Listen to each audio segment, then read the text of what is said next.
Hoy quiero presentar un sermón que para mí es muy personal, porque siento que soy el resultado de lo que voy a hablar hoy y me toca muy de cerca. Pero antes me gustaría tener una corta palabra de oración. Señor, gracias por tu palabra. Permite que tu Espíritu que la inspiró nos ayude ahora a comprenderla. En el nombre de Jesús. Amén. No sé si funciona el tema este de la... Pues sí, es que ese... El título que he elegido para el sermón de esta mañana es Construyendo la Iglesia del Futuro. Y el futuro está cada vez... Estamos más en el futuro, estamos ya entrando a esto. Me acuerdo que cuando tenía yo unos 3, 4 años, el hermano Ramón Severino de mi iglesia dijo, los niños son el futuro de la iglesia. Y yo lo escuché que dijo eso, pero como los niños pensamos o piensan que no van a crecer, los jóvenes que no van a ser adultos, los adultos que no van a morir, que cada quien como que todo se va a quedar ahí, yo dije, tú déjame que yo juegue, que eso no va a ocurrir. Pero cuando vi a mis amigos que íbamos al salón de niños bautizando, porque son pastores, entonces me acordé de lo que dijo Ramón Severino. Tenía razón, éramos el futuro de la iglesia. Esta frase sigue siendo válida hoy. Si nosotros no hacemos el trabajo que se nos ha encomendado y Cristo no viene según el tiempo o retarda su venida porque no hemos llevado el mensaje al mundo, resultará que esto seguirá siendo válido y los niños y adolescentes de nuestra iglesia serán los pastores y líderes locales y mundiales de la iglesia adventista.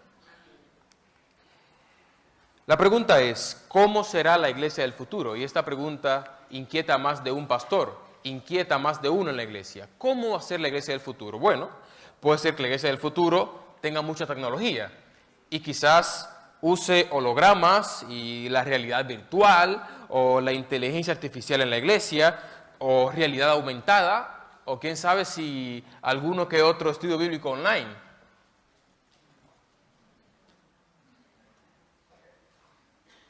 Esto es más real de lo que parece. De hecho, esta imagen, no sé si se puede ver, esta imagen es de un bautismo virtual que ya se ha hecho. Y han tomado a los avatares, que son muñecos virtuales, y los han bautizado. Este es el pastor aquí, este robot, y este es el que se bautiza. Entonces ya tenemos otro trabajo la gente para investigar a nivel teológico, la validez teológica de un bautismo virtual. Yo no sé si realmente será así el futuro. No sé si de repente la iglesia de Alenza en el año 2027 será solamente el pastor predicando en su casa el sábado al mediodía y todo el mundo lo va a ver por internet y en la tarde para hacer coinonía y para integración nos vamos a juntar en el Parque del Retiro. Ya se ha hecho la prueba. En la iglesia... no voy a decir el país, en Europa, una iglesia de Europa hizo una semana de oración por internet y aumentó un 90% la asistencia de los jóvenes a esa semana de oración. 90%. No estoy diciendo recomendaciones para la próxima semana de oración aquí, simplemente lo que pasó allí. La tecnología está aquí y probablemente incluso nosotros tengamos que nombrar dentro de 5 años ancianos para la iglesia virtual, que ya se ha hecho en otras iglesias, porque son más los que nos ven fuera que los que asisten aquí. Realmente son simples conjeturas, yo no sé cómo será la iglesia del futuro, pero algo sí tengo por seguro, la iglesia del futuro seguirá teniendo su fundamento en las personas, independientemente de la herramienta que usemos para reunirnos. independientemente de la herramienta que usemos para transmitir el mensaje. La iglesia del futuro necesitará chicos, chicas, jóvenes, adolescentes conforme al corazón de Dios, independientemente de la tecnología que se use para llevar la palabra de Dios. El mensaje, esperamos, que sea el mismo. Pero para asegurarnos que el mensaje va a ser el mismo, tenemos un desafío hoy. La iglesia del presente está comprometida con la iglesia del futuro. Y estamos construyendo hoy, cada día, en la casa y en la iglesia del futuro. Y muchas veces nos da miedo la iglesia del futuro, pero no debería darnos miedo si estamos haciendo lo necesario para que nosotros podamos asegurarnos de que la iglesia del futuro estará dirigida por hombres y mujeres jóvenes dirigidos por Dios. El tema son las personas y seguirán siendo las personas. Y por eso, aunque hay máquinas dispensadoras de café, Starbucks sigue triunfando. Las personas son importantes. Yo quiero presentar hoy 3 estudios porque esto preocupa a la iglesia. ¿Qué va a ser de la iglesia del futuro? Y la iglesia ha invertido dinero en investigar qué va a ser de la iglesia del futuro. Especialmente cuando vemos que aparentemente los jóvenes, los adolescentes, los pioneros, los chicos están en otra cosa. Y eso preocupa a la iglesia, al punto de que se han hecho 3 estudios. El primero es este estudio que la pregunta que lo motivó fue: ¿por qué razón tenemos jóvenes que pasan por nuestras instituciones educativas y terminan no siendo cristianos y rechazando la religión? Esa fue la pregunta que alguien en la conferencia general se hizo y se pidió una investigación al respecto. Los resultados son los siguientes. Primero, tipo de liderazgo, la influencia del tipo de liderazgo. Estamos hablando aquí de quién es el modelo para los jóvenes. Y resultó que lo más importante en el tipo de liderazgo tenía que ver con la coherencia en la vida de los pastores, de los líderes y de los maestros. Señores, los adolescentes, nuestros jóvenes, tienen un natural rechazo a la doble vida. No lo toleran. Yo creo que nosotros en su momento lo llevamos mejor, pero actualmente no lo pueden soportar. No pueden ver a una persona diciendo una cosa en la iglesia y haciendo otra en la casa. No, que no vale, que no se vale. Es que los niños, los adolescentes lo ven, y cuando la Biblia dice que somos cartas leídas ante el mundo, eso es a la potencia cuando se refiere a nuestros hijos, porque nos ven.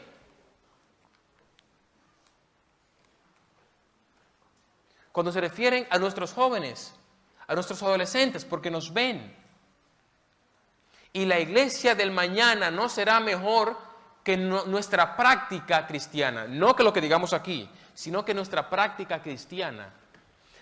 El primer punto y el de más influencia de este estudio es que los adolescentes y jóvenes no toleran la doble vida, no toleran la hipocresía, necesitan lo auténtico, valoran lo auténtico. En segundo lugar, el tipo de disciplina que se administra. Muchas veces somos muy duros en el tema de la disciplina, porque queremos que se corrijan, pero muchas veces nos olvidamos del amor, nos olvidamos del mañana y pensamos solo en corregir lo que ha ocurrido ahora, sin pensar en cómo eso puede afectar a la persona que se corrige, independientemente de que sea niño o adulto. Número 3, las formas en que evaluamos a los alumnos. Los alumnos vieron, y eso está en el estudio, que el profesor, cuando estaba dando la clase de oración en la mañana, a primera hora, era muy bueno y decía que Dios es amor. Pero cuando después de dar la Biblia tocaba un examen, era lo más cruel que había. Y entonces dicen, pero vamos a ver, si me acabas de hablar de amor y ahora me evalúas como si fuera la NASA, como que no. Y resulta que los chicos repelen la creencia de los padres o la creencia de los maestros, de los pastores, de los adultos, cuando ven que son crueles con ellos. O sea, no saben diferenciar entre una cosa y la otra y meten todo en un solo paquete. Y meten a Dios en el paquete de los padres.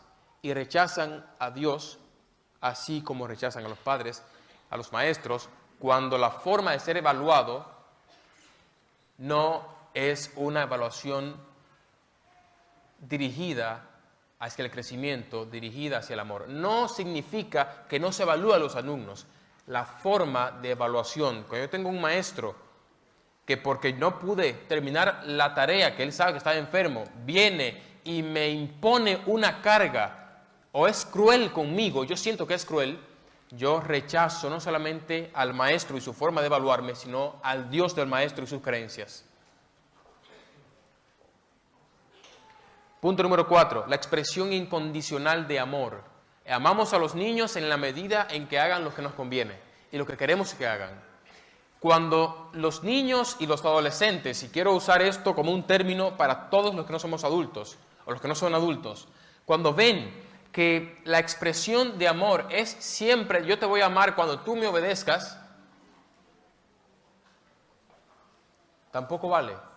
Necesitan saber que lo vamos a amar aunque se vayan de la iglesia. Aunque hagan lo que a nosotros nos parece que es una cosa ilógica. Aunque se pongan, aunque se vistan, aunque vayan, aunque hagan, debemos seguirlos amando. Una vez estuve predicando en un país y alguien me decía, tenemos un problema. ¿Y cuál es el problema? Tenemos 3 adolescentes que en los últimos 3 meses se han declarado 1 homosexual y 2 lesbianas. Y les pregunté, ¿y cuál es el problema? Ese es el problema. No, ese no es el problema. Eso no es problema. Es un desafío, pero no es un problema. Ahora, ¿cuál ha sido la reacción de la Junta? Ah, sí, hay un hermano en la Junta, un anciano que dijo que quiere borrarlos, no solamente a ellos, sino también a sus familias.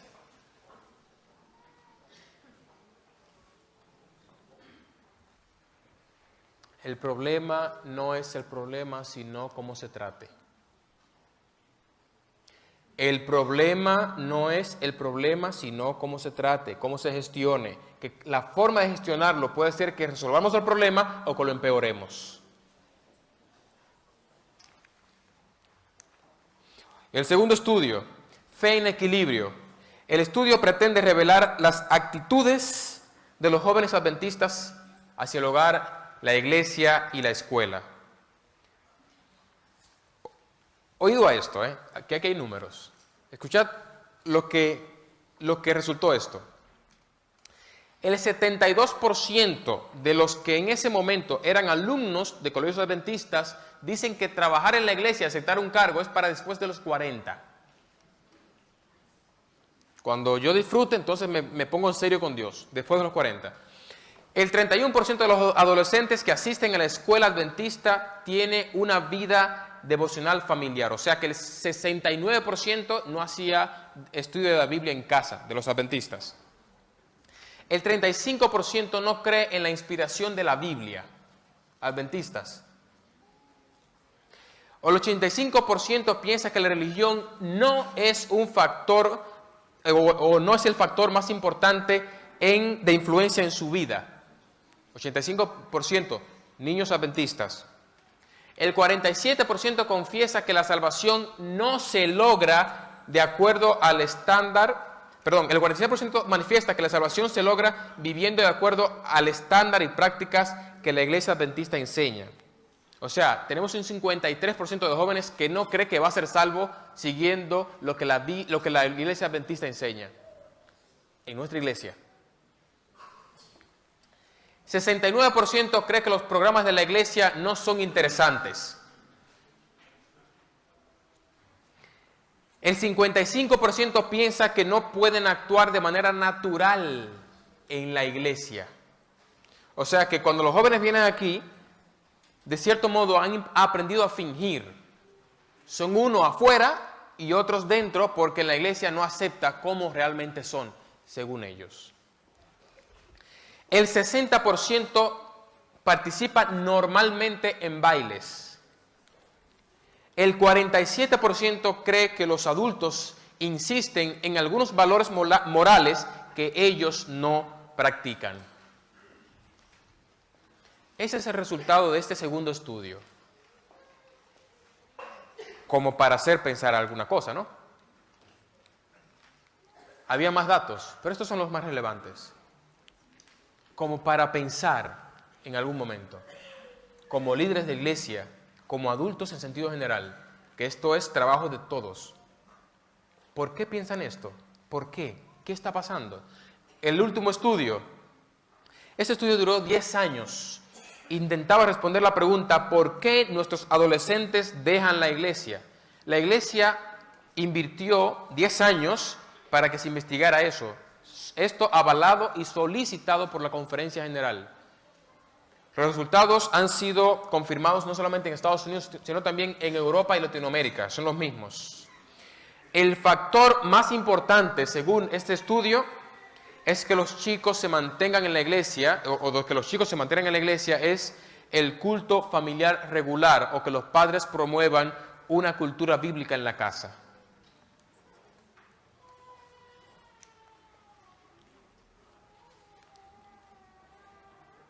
A veces hay que ser sinceros. Yo creo que muchas veces los padres, los pastores, nosotros los líderes y miembros adultos de la iglesia, hacemos una cosa y decimos otra.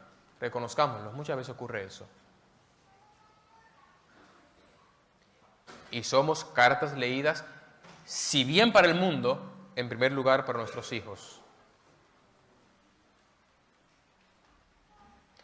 Podemos decir nosotros a nuestros adolescentes y jóvenes de la iglesia lo que dice Filipenses 4:9, donde dice, lo que aprendisteis y recibisteis y oísteis y visteis en mí, esto haced. ¿Podemos decir a nuestros hijos, sígueme los pasos?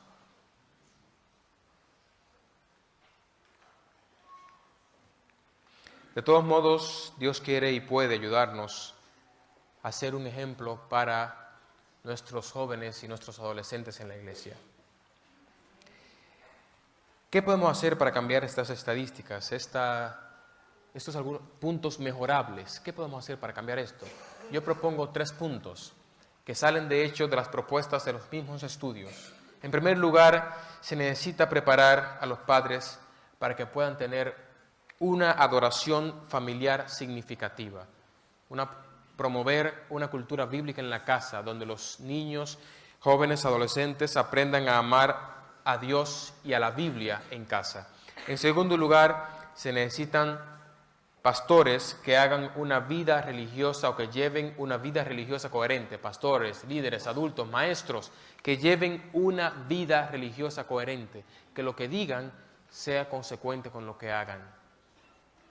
En último lugar, se debe crear una cultura de amor verdadero en la iglesia, que ayude a los jóvenes a saber que si en algún momento necesitan un abrazo, un buen consejo, el amor real los van a encontrar en la iglesia, que este es el lugar donde se busca el amor.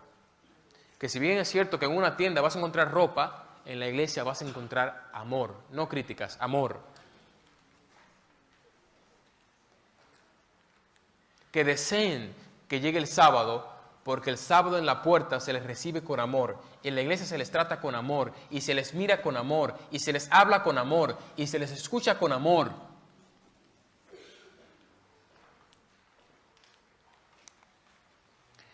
En primer lugar, el estudio de la Biblia en casa. Hermanos, debemos hacer de la obra misionera de nuestros hijos y de nuestros adolescentes la primera y más importante.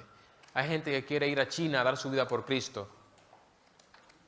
Necesitamos que des tu tiempo a tus hijos y a los jóvenes de la iglesia y a los chicos de la iglesia. Si no estás dispuesto a dar tu tiempo a los chicos de la iglesia, ¿cómo estás dispuesto a dar la vida en China, en Arabia o en África? Comencemos por Jerusalén. La Biblia dice en Deuteronomio 6, 7 al 9, y las repetirás a tus hijos, y esto refiriéndose a la Biblia, las repetirás a tus hijos y hablarás de ella. Y dice, ¿cuándo vamos a hablar de ella? Estando en tu casa, en el primer lugar que menciona en la casa, andando por el camino y al acostarte y cuando te levantes, y las atarás como una señal en tu mano y estarán como frontales entre tus ojos, y las escribirás en los postes de tu casa y en tus puertas. ¿Qué vas a escribir? La Biblia. Dios está comprometido y sabe que por la repetición llega el aprendizaje. Y Dios está dando un mandamiento aquí de cuál debe ser la actitud de los padres adventistas en sus casas y los líderes de la iglesia en sentido general. Debemos enseñar la Biblia a los chicos. Hermanos, hoy en día el mundo está tratando de subvertir, de eliminar el orden bíblico de las cosas. Hace tan solo 3 semanas, el Parlamento francés aprobó que ya no se puede decir en la escuela padre o madre, sino progenitor 1 y progenitor 2. Y ya hay un partido en España que lo ha metido en su lista para que también eso se pueda hacer en España. Ya no se podrá decir padre o madre, porque puede haber alguien que se ofenda, pero ahora también está investigándose si se va a hacer padre o madre 1 o 2, porque puede generar conflictos. Se ha llegado a la conclusión que se va a usar el orden del apellido. Así que será padre-madre 1 o 2, depende en la letra por la que comienza el apellido.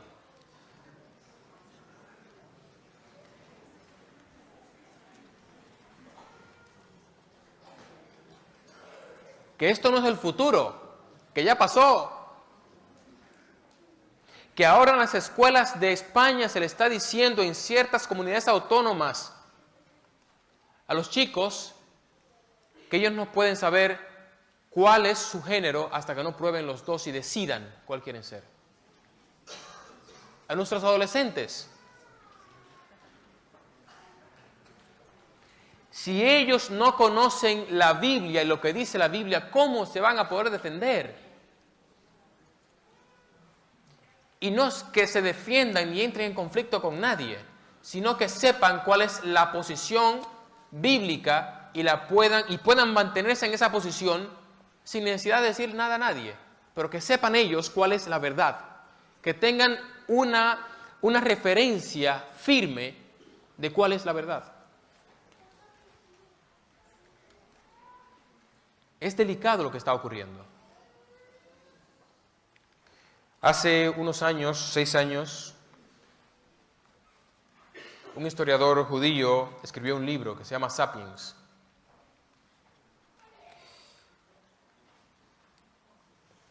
Y para leer el libro hay que tener muy asegurado quién es uno y quién es la Biblia.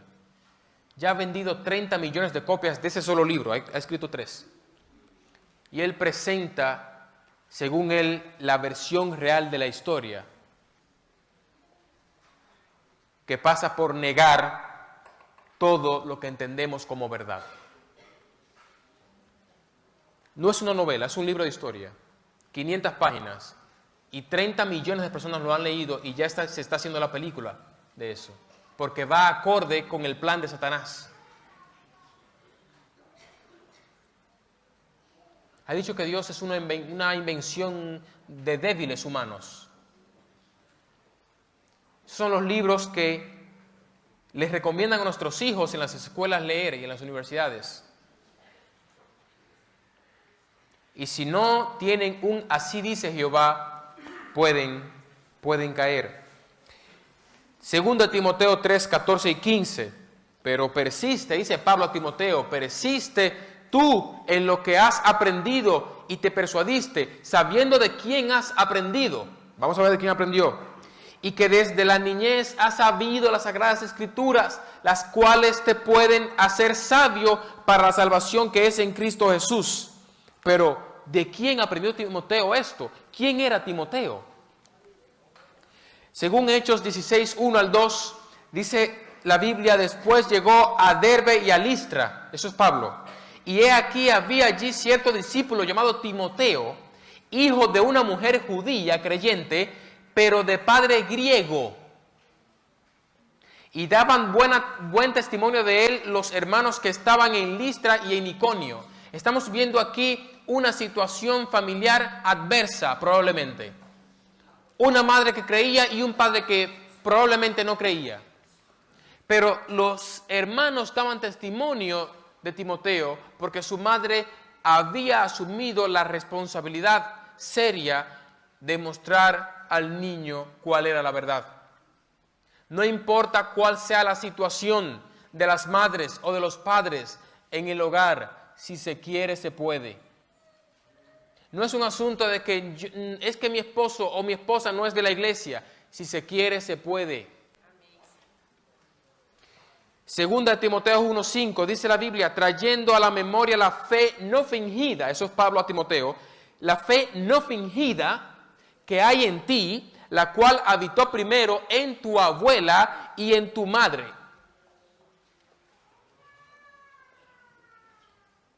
Y estoy seguro que en ti también, dice Pablo. El trabajo no es solo de los padres, sino de todos. Aquí Pablo hace referencia a la influencia de la abuela de Timoteo en Timoteo. Y yo estoy seguro que no estoy forzando el texto y no estoy siendo hereje cuando digo que también podemos decir aquí el trabajo de los hermanos de la iglesia. Todos somos responsables de la crianza y del crecimiento y del desarrollo de los chicos de la iglesia. Hermanos, no tengamos miedo al futuro si estamos haciendo lo que nos corresponde y nos toca. Hoy. El futuro de la iglesia está en nuestras manos hoy. En segundo lugar, ser un ejemplo vivo del Evangelio. Señores, un buen ejemplo es mejor que un buen precepto. Un buen ejemplo es mejor que un buen precepto. Es mejor hacer que decir. La Biblia dice en Miqueas 6, 7 al 9, la gran pregunta de la humanidad, ¿qué debo hacer para ser salvo? ¿Se agradará Jehová de millares de carneros o de 10,000 rollos de aceite? Daré mi primogénito por mi rebelión, el fruto de mis entrañas por el pecado de mi alma. ¿Cómo llegaré a obtener la salvación? Señor, dime lo que tengo que hacer, incluso dar mi hijo para salvación. ¿Qué es lo que tengo que hacer? Dios dice, oh hombre, Él te ha declarado lo que tienes que hacer. No hay que hacer sacrificios, no hay que matar a nadie.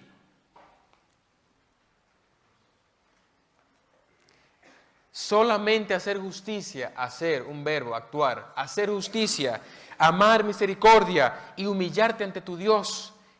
La voz de Jehová clama a la ciudad, es sabio temer tu nombre, prestad atención al castigo y a quien lo establece. Dios establece aquí que el propósito y la manera en la que podemos alcanzar la salvación es llevando una vida consecuente con lo que creemos. Él te ha declarado lo que tienes que hacer. Deuteronomios 4:9 dice, por tanto, guárdate y guarda tu alma con diligencia para que no te olvides de las cosas que tus ojos han visto, ni se aparten de tu corazón todos los días de tu vida, antes bien las enseñarás a tus hijos y a los hijos de tus hijos, a tus nietos, tíos, abuelos, padres, hermanos, ancianos de la iglesia. Esto va para todos. En primer lugar, el versículo nos dice que tenemos nosotros que asegurarnos de que estamos haciendo. Y en segundo lugar, enseñar lo que estamos haciendo. Y nos corresponde a todos. En tercer lugar, una relación de amor incondicional. Sumamente necesario. Haz de la corrección de tus hijos otra forma de decirles que los amas y asegúrate que ellos lo entiendan. Muchas veces existen dos padres, el que está en la iglesia y el que me corrige. Que el que me corrige es otro. Es que me mira y tiemblo. Porque ahora ya lo de pegar no vale. Pero hay otras formas de hacer sufrir a una persona y de castigar. Quizás más crueles. Cuidado con la forma en que tratamos y educamos y corregimos a los chicos de la iglesia, lo tengo que decir. El otro día alguien me decía que los chicos de una iglesia estaban ensayando en el piano en el momento en que otro departamento hacía su actividad. Y el pastor fue y les dijo, prefiero verlos en la discoteca que aquí.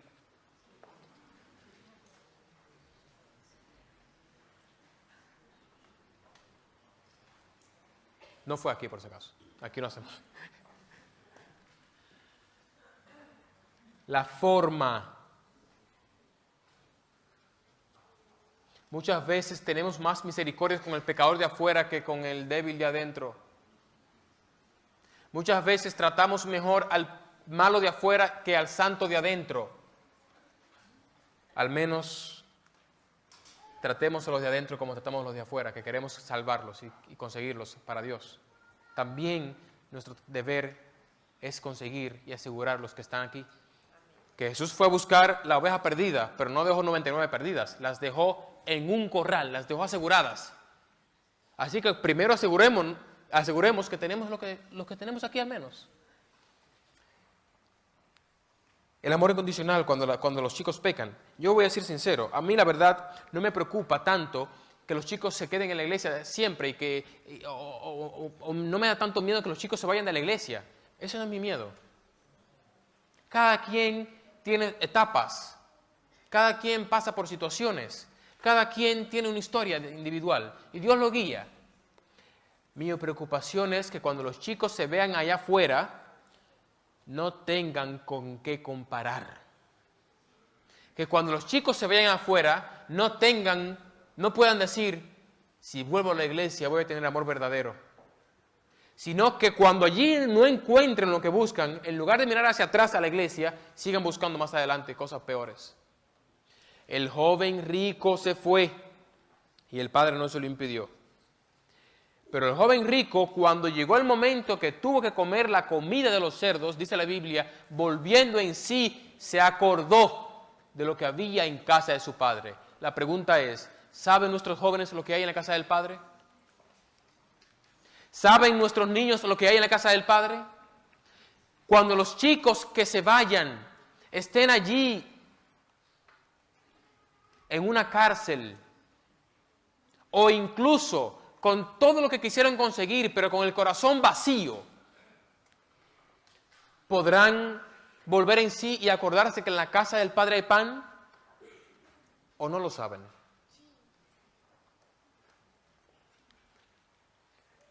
Cuando David cometió su gran pecado en el Salmo 51, él ora y dice en algún momento, no quites, devuélveme el gozo de tu salvación. Y no quites de mí tu Santo Espíritu. Devuélveme el gozo de tu salvación. A David le preocupaba más que el reino, más que su reputación, más que sus hijos, más que el dinero, le importaba tener el gozo de la salvación de vuelta. Y si algo es para devolver, es porque ya en algún momento lo tuvo, ¿no? Hemos nosotros como adultos, nuestros hijos, nuestros jóvenes pioneros, ¿han probado el gozo inigualable que solo puede dar la salvación? ¿Pueden nuestros jóvenes decir en algún momento, devuélveme? ¿Porque lo han tenido? Colosenses 3:21. Yo sé que los chicos ahora van a poner atención, ya veo a alguno que está anotando el texto porque sí lo van a usar. Padres, no exasperéis o no mováis, no provoquéis a ira a vuestros hijos para que no se desalienten. La Biblia dice 2 veces esto. Generalmente mi padre me decía a mí, el mandamiento número 5, el quinto, Y entonces ya para defenderme tuve que buscar porque la Biblia tiene para todos. El equilibrio en la corrección, el equilibrio en el uso del poder. Mucho cuidado, No provoquéis a ir a vuestros hijos porque los hijos relacionan al Dios eterno con lo que nosotros hacemos a ellos. Porque si no amamos a nuestros hijos a quien vemos, ¿cómo vamos a amar a Dios a quien no vemos? Timoteo 3:4, 1 Timoteo 3:4, que gobierne bien su casa, esa es la orden para los líderes de la iglesia, y que tenga a sus hijos en sujeción con toda honestidad. En sujeción porque es honesto, en sujeción porque vive lo que predica. Baltimore, Maryland. Si buscamos Baltimore en Google, no va a aparecer tantos edificios como si fuera Nueva York, sino va a aparecer más violencia y barrios. En un barrio de estos, exactamente como esto parece casi una chabola, se crió Barry, nació Barry. Era adventista, 8 hermanos, su madre adventista, su padre alcohólico completamente.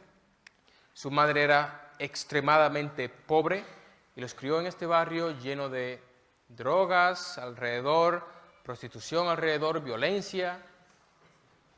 Al punto de pobreza estaban que 3 veces Barry llegó del colegio, de la escuela, a la casa y se encontró con todos los muebles en la calle, porque su madre no había podido pagar la renta.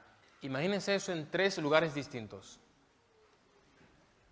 Su madre sabía que lo único que podía legar a sus hijos era una buena educación y un fundamento firme en Dios. Y tomó la Biblia como esa herramienta para asegurar ese crecimiento firme. 8 hijos, no hay dinero. ¿Qué hago para asegurarme que mis hijos no pasen por lo que yo pasé? Comenzó a decir a los hijos, os voy a pagar por cada versículo que aprendáis. Una moneda. Se aprendieron todos los versículos cortos de la Biblia. Y Jesús lloró, no matarás y esas cosas. Todos.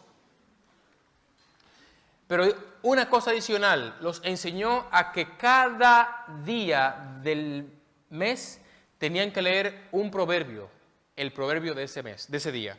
Proverbios tiene 31 capítulos, por lo tanto, el día 1 tocaba el proverbio 1 y cuando terminaba el mes volvían a proverbio 1 y así hasta el infinito. De hecho, Barry lo ha hecho por los últimos 50 años. Un día, 2 amigos de Barry estaba adolescente, invitaron a Barry a que los ayudara, le echara una mano con algo, pero él sabía que esos 2 amigos no eran las mejores influencias. Y él se acordó de algo, lo que había leído en Proverbios en la mañana. Y él sabe que ese día era 1 de mes porque el versículo era Proverbios 1:10.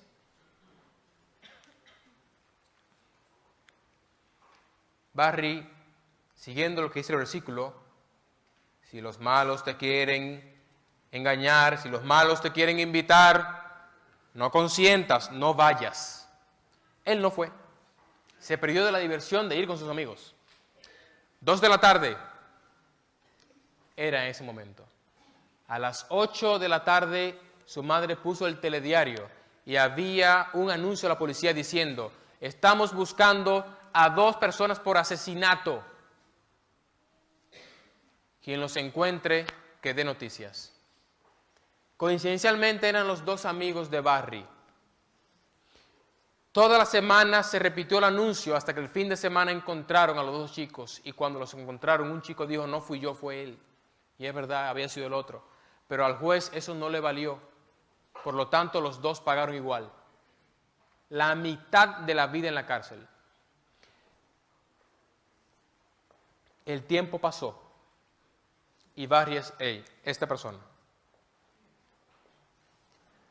Barry Black capellán del Senado americano, el primer afroamericano en ser capellán del Senado americano en 200 años y el primer adventista en esa posición. No solamente eso, sino, ¿sabéis quién es este, no? Barry hizo 2 carreras, 3 másteres y 2 doctorados, todos en universidades adventistas. Este es Barry y aquí vemos 2 estrellas. Es vicealmirante del ejército americano y tiene el rango más alto que se otorga en tiempo de paz en Estados Unidos. Ya sabemos lo difícil que es ser general en Estados Unidos. Aquí no se ve, pero este es Barack Obama. Y Barry desde el 2003 es capellán del Senado americano y da estudios bíblicos a los senadores y a sus esposas. Lo que ayuda a que, según su experiencia y su testimonio, ha evitado ciertas desgracias teniendo en cuenta que el Senado americano es el parlamento más poderoso del mundo. Y antes de tomar decisiones políticas, a él se le consulta. Y ha evitado cosas gracias a lo que dice él. La Biblia salvó mi vida. La Biblia salvó mi vida. Y la Biblia también puede salvar la vida de tus hijos. Querido joven, si los malvados, y tú sabes quiénes son los malvados, que no te lo tengo que decir, tú sabes quiénes son, no te engañes. Quieren que te portes mal, no te dejes llevar por ellos.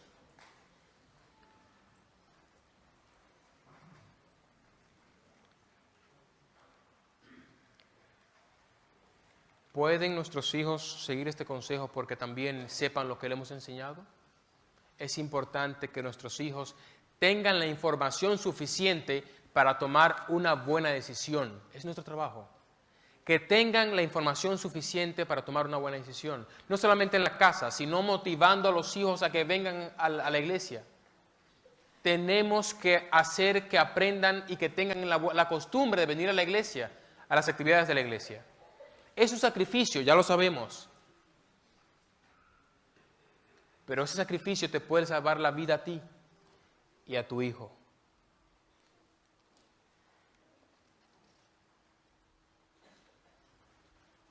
Esta historia se ha repetido muchas veces.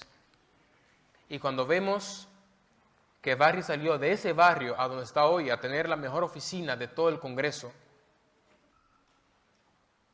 es sin duda una bendición y un orgullo, no solamente para su comunidad afroamericana, sino también para la Iglesia Adventista Mundial. Y todo por la Biblia, que sigue siendo válida hoy.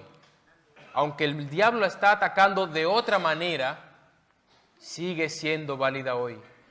Y una manera que vemos que es válida es el ataque tan feroz que Satanás siempre ha tenido para ella. Si no vale, si no pasa nada, ¿por qué la atacas? Déjala. El ataque constante a la Biblia es la prueba más veraz de que es verdadera. Padres, líderes de la iglesia, adultos, no olvidemos esto. Proverbios 29, 17. Enseña a tu hijo y te dará descanso y se hará delicia a tu alma. Enseña, instruye, cría. Criar es más que alimentar. Cría a tu hijo y te será descanso. Que un hijo malo puede adelantar el día de tu muerte. Un hijo bueno va a traer, dice la Biblia, descanso, orgullo y delicias a ti. Si ya no es por la iglesia ni por Dios, hazlo aunque sea por egoísmo, por salvarte a ti mismo si es necesario. Pero enseña a tu hijo, tráelo a la iglesia cuando se le requiera, cuando los cultos así sean, que puedan ellos asegurarse y nosotros asegurarnos de que la iglesia del mañana está en buenas manos porque hemos hecho nuestro trabajo. Y como dijo Dios de Abraham, yo sé que después, que Él va a enseñar a sus hijos después de sí, a que asuman responsabilidades en la iglesia, a que vengan a la iglesia y a que hagan de la palabra de Dios el fundamento de su vida práctica. Dios les bendiga.